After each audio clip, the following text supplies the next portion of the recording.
Hello students, welcome back to my YouTube channel DS Group of Education.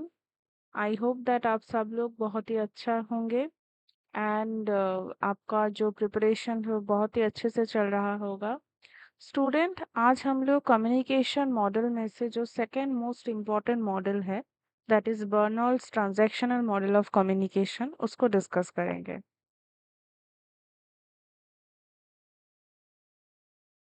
बर्नॉल्ड्स transactional model is a multi-layered feedback system, यानी एक बहुस्तरीय feedback system है। क्या? Barnlund's transactional model. This is a continuous process where sender and receiver interchanges their places, both are equally important। यानी जो sender है and जो receiver है, सेंडर रिसीवर हो जाता है एंड रिसीवर सेंडर हो जाता है, यानी उनका जो प्लेस है वो इंटरचेंजेबल है एंड ये एक इम्पॉर्टेंट फेनोमेना है। द मैसेज यानी जो वार्ता या जो संदेश का जो प्रसारण है वो दोनों पक्षों से निरंतर फीडबैक के साथ होता है। जैसे आप जब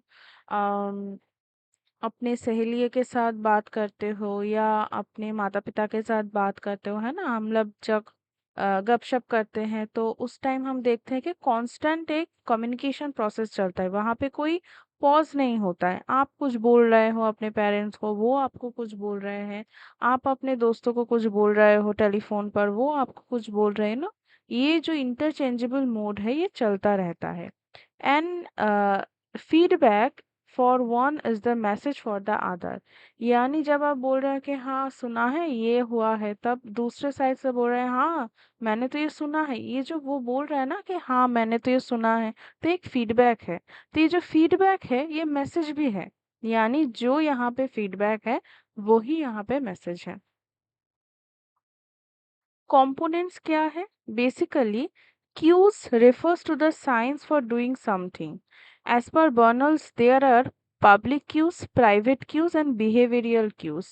In the model of diagram shown, जो मॉडल हम लोग देखेंगे वहाँ पे डिफरेंट टाइप ऑफ संकेत का यूज किया गया है। अभी वो संकेत कैसा होगा?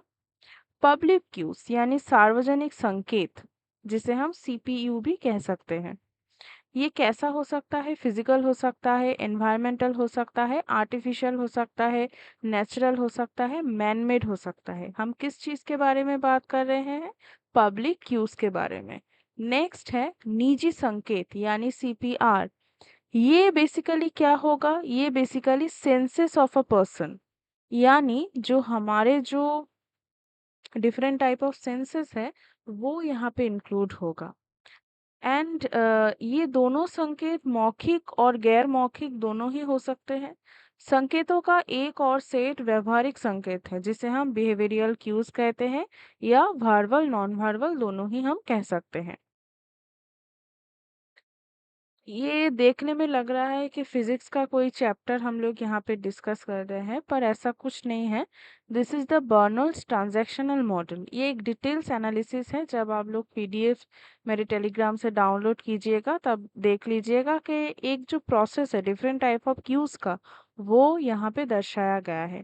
यहाँ पे जो एरोज हैं हम देख रहे हैं ना, यहाँ पे जो एरोज है वो बेसिकली डायरेक्शन यानी एक निर्देश दे रहा है, एक दिक को दिखा रहा है एंड ये इंटेंशनली सेंड हो रहा है।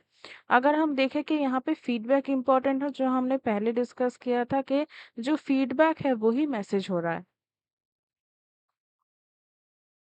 अभी अगर हम पीडीएफ को देखें, जो पिछले वाले जो पिक्चर था, जो फिगर था, उसको हम देखें तो हम देख सकते हैं कि वहाँ पे कुछ जैग्ड लाइन्स है।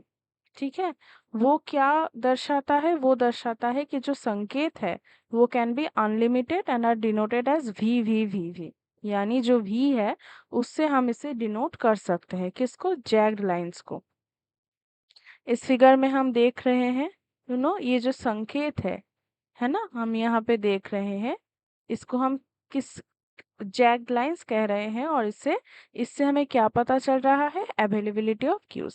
वैलेंस साइंस यानी प्लस जीरो। क्या हम देख सकते हैं कि यहाँ पर कहीं भी प्लस या जीरो साइन है कि नहीं? हाँ, हम देख सकते हैं कि यहाँ पे प्लस एंड जीरो साइंस है। उससे हम क्या समझ सकते हैं कि this types of cues which illustrate the amount और डिग्री और strength of the attractiveness of the cues of the message, यानी बेसिकली ये संकेत से जुड़े होते हैं जो संदेश में संकेतों की आकर्षकता की मात्रा, डिग्री या जो शक्ति है उसे दर्शाता है। स्पीच एक्ट बेसिकली ये पर्टिकुलर इंस्टेंस ऑफ कम्युनिकेशन होता है बर्नल्स मॉडल में। फिल्टर्स, आप जो बात कह रहे हो एंड रिसीवर से आप जो सुन रहे हो, आप सेंडर हो, आप कुछ बोल रहे हो, रिसीवर आपको कुछ बोल रहा है, ये जब दोनों में जब बात हो रहा है तो वहां पे भी अ काइंड ऑफ फिल्टरिंग होता है ना? अ काइंड ऑफ फिल्टरिंग होता है। उस फिल्टरिंग को एक यहाँ पे बेसिकली बोला गया है कि जैसे कल्चर्स हो सकता है, ट्रेडिशंस हो सकता है, कंटेंट ऑफ द मैसेज भी हो सकता है। Noise, noise is the problem that arises in communication. For example आप बात कर रहे हो अपने फ्रेंड से, है ना? बात करते वक्त आपके बगल में से बहुत ही ज्यादा शोर हो रहा है टीवी का, तो वो नॉइज है एंड वो डिस्टर्ब कर रहा है आपका जो कम्युनिकेशन प्रोसेस चल रहा है आपके दोस्त के साथ, उसमें एक डिस्टर्बिंग सिचुएशन क्रिएट कर रहा है। अभी बर्नर्स का जो मॉडल है उसका एडवांटेजेस यानी सुविधा या मेरिट्स क्या है? ये जो मॉडल है ये प्रेषक यानी जो सेंडर है और जो प्राप्तकर्ता यानी जो रिसीवर है उसको उसका जो साझा क्षेत्र है उसको अनुभव को दर्शाता है, यानी बेसिकली जो फील्ड एक्सपीरियंस है उसको दर्शाता है। लेन देन मॉडल यानी जो ट्रांजैक्शनल मॉडल है वो एक साथ संदेश को भेजने और प्रतिक्रिया के बारे में बात भी करता है, यानी जो हम फीडबैक एंड मैसेज को देख रहे थे। ये जो मॉडल है ये बेसिकली आलोचकों द्वारा संचार का सबसे व्यवस्थित मॉडल माना जाता है। अभी हम देखे हैं कि हाँ डिफरेंट टाइप ऑफ एडवांटेजेस है तो ऑब्वियसली डिसएडवांटेज भी होगा। जैसे कि जो सेंडर है एंड जो रिसीवर है वो बेसिकली दूसरे द्वारा भेजे गए कोड को समझना चाहिए, इसीलिए उनके पास एक समान कोड बुक भी होना चाहिए। कोड बुक की अवधारणा का जो मॉडल है वो उल्लेख नहीं किया है इस जो बर्नल्स का जो मॉडल है, यहाँ पे जो कोड बुक का जो डेफिनेशन है और कोड बुक क्या है उसको यहाँ पे नहीं समझाया गया है। और एक बहुत ही इम्पोर्टेंट डिसएडवांटेज क्या है कि ये मॉडल बहुत ही कॉम्प्लेक्स है, वो हम फिगर को देखकर ही पता लगा सकते हैं।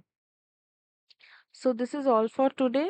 एक बहुत ही important topic which is very much important for your paper 1 UGC NET and home science paper 2। आशा करती हूँ आपको ये क्लास बहुत ही अच्छा लगा होगा।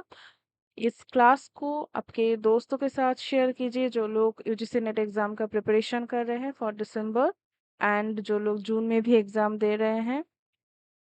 There is a news for you students that after completing your UGC NET exam on 22nd of August home science paper, मैं बहुत ही जल्द YouTube पर फ्री ऑफ कॉस्ट में हर एक यूनिट की फ्री क्लासेस को अवेलेबल कराने वाली हूँ। सो जुड़े रहिए मेरे साथ, चैनल को सब्सक्राइब कर रखिए एंड दोस्तों के साथ शेयर कीजिए। Thank you for watching.